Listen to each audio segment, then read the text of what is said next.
Oke, Ibu akan menjelaskan spesifik tentang bagaimana mengukur performa dari sebuah proses clustering, ya. Kalau tadi ketika Anda pakai conversion matrix itu kan jika data Anda ada ground truth-nya.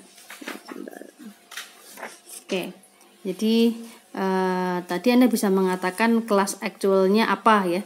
Padahal umumnya clustering itu digunakan ketika data Anda aslinya tidak punya kelas kan gitu. Lalu kalau nggak ada kelas kan berarti kita nggak bisa pakai conversion matrix. Lalu bagaimana cara menghitung apakah clustering yang sudah kita kerjakan sudah bagus atau belum ya. Jadi performa clustering tanpa adanya ground truth, tanpa adanya label pada kelas data yang kita punya.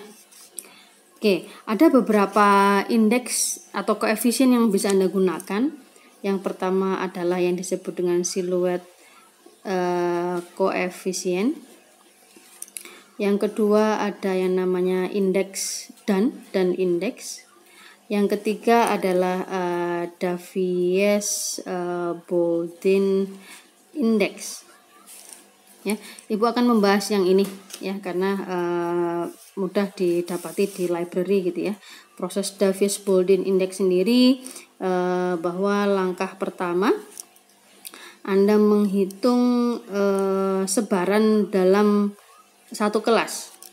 Jadi Anda mencari berapa selisih antara data yang Anda punya dengan centroid kelas tersebut, dikuadratkan, Anda jumlahkan, cari rata-ratanya, dibagi n datanya, hasilnya kemudian diakar.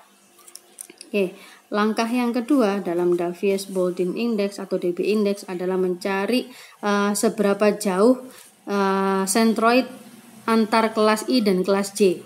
Jadi Anda cari kurangkan antara dua buah centroid, kemudian diabsolutkan. Setelah ketemu maka Anda menghitung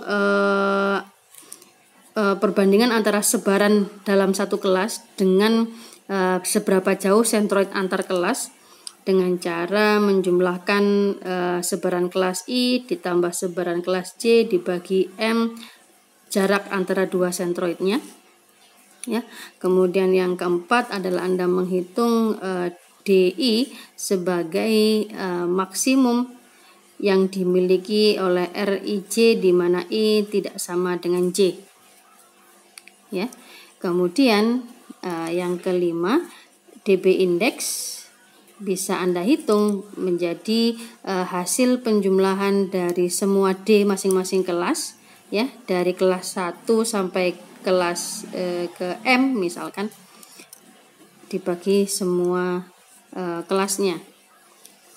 Oke, ini M ya, kelas C kan tadi sejumlah M.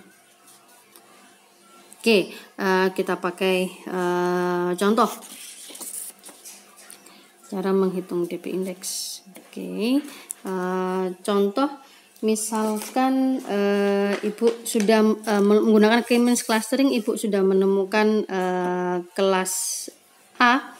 Kelas A ini datanya adalah 1, 2, 3 misalkan. Kemudian kelas B datanya adalah 5, 5, 6, 8. Ada 4 objek di kelas B. Di kelas C ada 2, 10 dan 12. Oke. Menggunakan DB index kita hitung S-nya dulu kan gitu.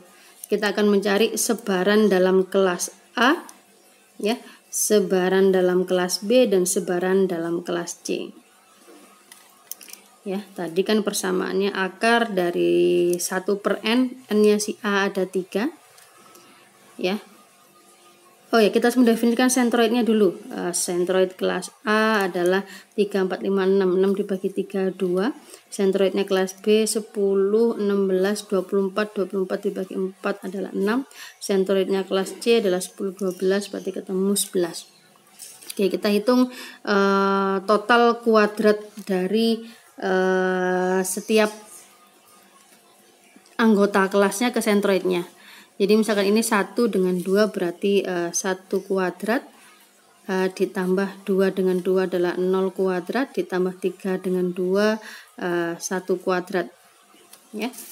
Kemudian kalau kita hitung hasilnya adalah sama dengan 0,82. Oke, kemudian S yang B, sebaran datanya ada 4 ya, dibagi 5 minus 6 1 kuadrat, kemudian 5 6 ditambah 1 kuadrat, 6 dengan 6 adalah 0 kuadrat, ditambah 8 dengan 6 adalah 2 kuadrat. Ketemunya adalah 1,22. Oke, S yang C, jumlah datanya ada 2, sentroidnya 11, 10 min 11 adalah 1 kuadrat, ditambah 12 min 11 adalah 1 kuadrat. Ketemunya adalah sama dengan 1. Oke, sudah kita hitung sebaran antar di dalam masing-masing kelas. Kita hitung yang kedua adalah seberapa jauh jarak sentroid antara kelas A dan kelas B. Ya, berarti absolut dari A ke B 2 minus 6 sama dengan 4. Berapa jarak antara A ke C? Berarti 2 minus 11 9. Berapa jarak dari B ke C? B ke C berarti 6 minus 11 sama dengan 5. Oke, sudah kita dapatkan M-nya. Sekarang kita hitung R-nya. R ini kita akan punya R A dengan B, berarti adalah S-nya kelas A ditambah S-nya kelas B dibagi M-nya si AB. Berarti SA ini adalah 0,82 ditambah 1,22 dibagi M-nya AB adalah 4. Ketemunya adalah sama dengan 0,51. Dengan cara yang sama kita akan menemukan R A ke C adalah 0,455, R B ke C adalah 0,305.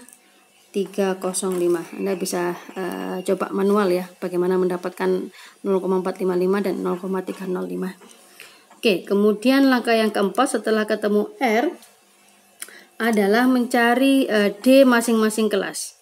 D masing-masing kelas adalah cari maksimum antara R